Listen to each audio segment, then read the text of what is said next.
Good morning, this is Shelby Law with the Great Basin Fire Potential Briefing for Monday, September 7th, 2020.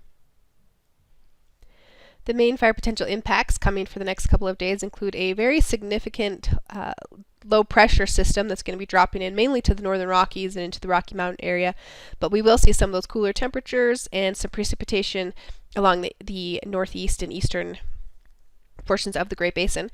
So out ahead of that trough, we're looking for some significant winds today.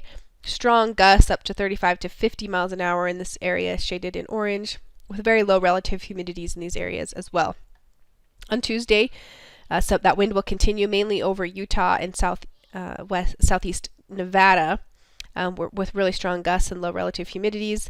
And then we'll see the precipitation move into northeast Utah and the southern tip of western Wyoming as well.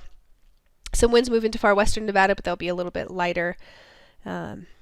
And then on Wednesday, things will calm down. We'll see just some lingering showers in Utah and more mild temperatures area-wide. The smoke for this morning looks pretty clear across Idaho, but Nevada and Utah has quite a bit of smoke in it coming from both California and Oregon. And by this afternoon, maybe some of that will have cleared out, but then we have some more smoke coming into Idaho. This is the upper level images for the same time frame. So this morning, some smoke, mainly that higher elevation smoke is coming into central and southern Utah and Nevada, with a little bit of smoke moving in from Oregon. And then this afternoon, not too much changes. The last 24 hours were calm and sunny. And recent fire activity is shown here with some new initial attack fires in Utah and Idaho, and some were on the larger side.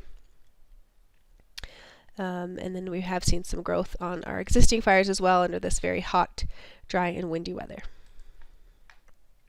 ERCs have been on the upward trend as we've experienced near record temperatures for the last couple of days, and many of our stations in Utah are once again back above the 97th percentile and setting new records for the time of year. Close look at the ERCs for the Payette. Up there, those values have been skyrocketing over the last week or so, above normal for the time of year, but not quite up to any historical records. Further south over Utah, however, those values were a bit on the downward trend, but then we had this high pressure come in and kick things up a bit, so still setting records for the time of year down there. This morning's satellite imagery, we just have this image to look at here this morning. This is our infrared satellite. So we're seeing there's quite a bit of moisture up further north over the northern Rockies and the northern plains here. That moisture is going to be coming down into the Rocky Mountain area mostly, but we'll see some moisture in eastern Idaho, western Wyoming, and eastern Utah over the next couple of days. So for this afternoon, we can see that moisture in place over southern Montana into Wyoming by later this evening. Strong gusty winds. We have high risk issued for those winds for much of the area. And those winds are going to be out of the north and west. So if we take a closer look here, precipitation that's expected by this evening, mainly looking for the central and eastern higher elevations of Idaho and then also western Wyoming.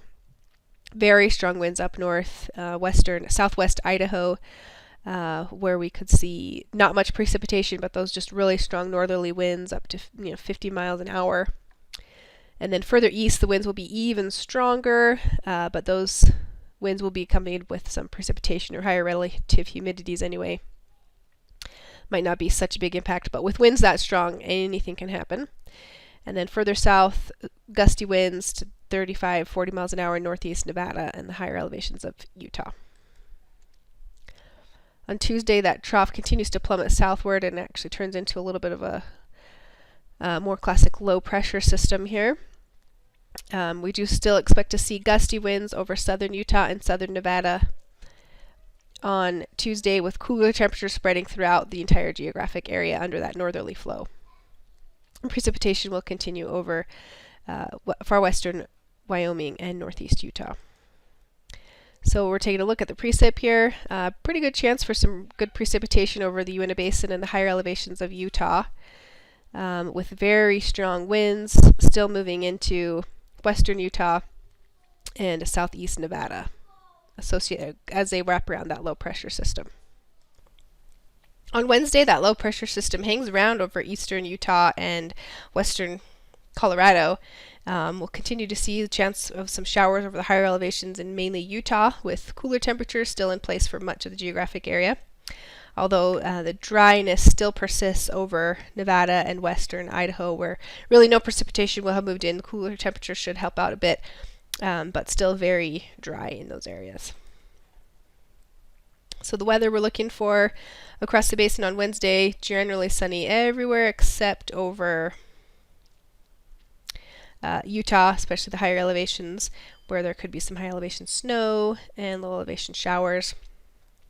Cooler temperatures region-wide, looking for highs in the 70s for most of western Idaho and western Nevada, and highs in the 60s across much of the rest of the area. 3-day precipitation totals shown here are highlighting the areas we're expecting to see that precip. Most of the good deeper precip is going to be off to the east, but we should see some up to maybe a half an inch over eastern Idaho and some of the higher elevations of Utah, with some locally heavy amounts over the higher elevations, and certainly we'll see some snow at the high elevations as well. On Thursday, that low begins to lift north and east for decreasing shower activity in Utah and Wyoming. And then by Friday, it's off out of the region, and we'll just see a return of some warmer temperatures and sunny skies area-wide. And that pattern will continue into the weekend with with seasonal temperatures anyway, at least getting back to seasonal temperatures as the high pressure builds back into the Great Basin. Still definitely seeing the chance for new large fires across the geographic area, as not much precipitation is expected in that most of the geographic area except for the far east. 7-day totals just highlighting really what we're expecting today, tomorrow, and into Wednesday. The extended forecast continues to show warm temperatures in place over the entire western U.S. With below normal chances for precipitation over Idaho and Utah mainly, and Nevada we'll see, maybe not quite as dry. This concludes today's fire potential briefing. Please check back tomorrow for the latest updates.